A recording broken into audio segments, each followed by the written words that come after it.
এটা কোনোদিনও সম্ভব না। আমি কোনোদিনও ভাবির বিয়ে করতে পারব না। ইমরান আমার দেবর, আমি তারে স্বামীর নজরে দেখতে পারুম না। হ্যালো, আসসালামু আলাইকুম। ওয়ালাইকুম আসসালাম। আপনি কি শফিকের ছোট ভাই ইমরান কইতেছেন? জি, আমি ইমরান। আমি শফিকের লগে একসাথেই কাজ করি। আপনার ভাইজান অ্যাক্সিডেন্ট করছে, আমরা এখন তাই না হসপিটাল আছি। কি হয়েছে আম্মা? শরীর খারাপ লাগতেছে? বুকটার ভিতর কেমন ধরপড় করতেছে। কি রে বাবা, কি হয়েছে তোর? এমন লাগতেছে কেন তোরে? মা, ভাইজান নাকি সকালে কাজে যাওয়ার সময় অ্যাক্সিডেন্ট করছে। ইমরান, আমি তোমার কথা বিশ্বাস করি না। তুমি কে কইছে তোমার এইসব? ভাইজানের এক বন্ধু আমার ফোন দিছিল। এলাকা আমার বুকের ভিতর তোর কথা বের করতেছিল। হ্যালো, ভাই, আপনার ভাইজান কিছুক্ষণ আগে মারা গেছে। কি হয়েছে? ইমরান, ভাইজান নাই মা। আব্বা তুমি আইছো এই সময় কইতেছে শফিক নাকি না, এটা মিথ্যা কথা তাই না? তুমি কও এটা একদম সত্যি কথা না? জামাই বাবাজি সত্যি মারা গেছে। আয়না দাও শফিক, আয়না দাও। জামাই বাবাজি লাশ আনানোর কোনো ব্যবস্থা হয়েছে? ভাইজানের লাশ বাংলাদেশে আনতে যে টাকা লাগবে সেই টাকা ভাইজানের বন্ধুরা ব্যবস্থা করতে পারেনি। আমার আব্বা লাই বাড়ি পাইবো কেমনে? ভাইজানের বন্ধুরা কইতেছে টাকার যেহেতু ব্যবস্থা করতে পারে নাই, লাশ নাকি ওইখানে দাফন করবে। ইমরান, আমি চেক লিখা দিতেছি, আমার ব্যাংকে যা টাকা আছে সব নিয়ে যাও। যদি তাও না হয় তাহলে আমার সোনার গয়না আছে সেগুলোও নাও, কিন্তু তোমার ভাইরে বিদেশে খবর দিতে দিও না। আমি তার একবার মন ভরে দেখতে চাই।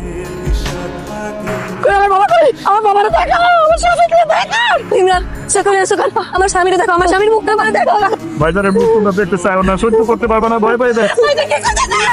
আমি ভাই বাবু, আমি সেটা করছি না, তোমার কথা নেই। আমি পাঠাইছি আমার টপিকরে, আমি পাঠাইছিলাম বিদেশে।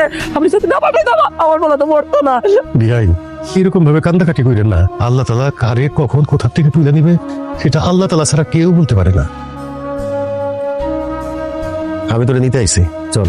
না বা আমি আমার স্বামীর বাড়ি ছেড়ে কোথাও যাবো না। আমি আমার বাকি জীবনটা এই বাড়িতে থাকতে চাই। তুই এই বাড়িতে থাকবি না। ভাই আপনি এসব কি বলতেছেন? বৌমার আপনি নিয়ে যাবেন কেন? বোঝার চেষ্টা করেন, জামাই বাবাজি মরে গেছে। আমার মেয়েটা আপনার বাড়িতে কিসের ভরসায় কিসের আশায় থাকবে বলেন? স্বামী মরে গেলে মেয়ে গো শ্বশুর বাড়িতে কোনো দাম থাকে না। এখানে থাকলে তো আমার মেয়েটা তিলে তিলে শেষ হয়ে যাবে। আমার মাইয়ার কি এমন বয়স হয়েছে কোন? আমি তারে এখান থেকে নিয়ে গিয়া ভালো ছেলে দেখা আমার বিয়ে দেব। আমার মাইয়ার তো এই বাড়ির সাথে সব পরিচয় মুছে গেছে, কোন পরিচয় এসে থাকবো? ইমরানের বইয়ের পরিচয় এই বাড়িতে থাকবো।